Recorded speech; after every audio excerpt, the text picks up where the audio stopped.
הרעיון העומד מאחורי אירועי בעוז רוחם, לשנות את השיח הישראלי סביב השכול, ליצור שיח אחר, שיח של צמיחה, אחדות ועוצמה.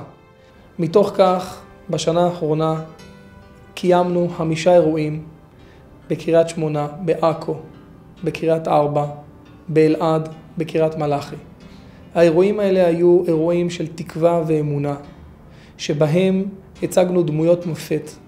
נפגשנו על ידי סרט או אפילו במפגש בלתי אמצעי באירועים עצמם עם נציגים של המשפחות או עם חברים קרובים שפתחו לנו צוהר להכיר את הדמויות.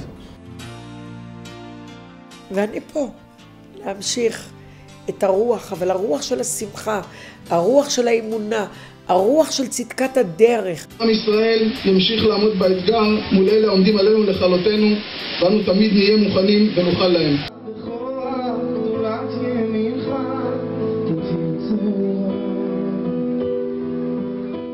אירועי בעוז רוחם שהתקיימו בערב יום הזיכרון הינם אירועי שיא לפעילות ענפה של סיורי בעקבות לוחמים ומורשת קרב שהתקיימו ברחבי הארץ לתלמידים, נוער, חיילים, בהם צעדו בנתיבי הלוחמים ולמדו על הקרבות מקרוב באופן בלתי אמצעי, נחשפו לסיפורי הקרב וגבורת הנפש של הלוחמים שהקריבו את נפשם על מדינת ישראל והמשך תקומתה.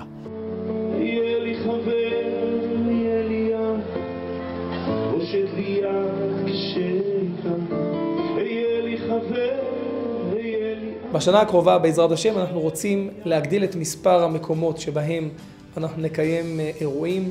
אנחנו רוצים להגדיל את מספר התלמידים ובני הנוער שיחשפו לסיורי מורשת ולפעילויות בנושא יום הזיכרון וחללי צה"ל. ובכך אנחנו מבקשים לתרום במקצת לשינוי השיח בישראל.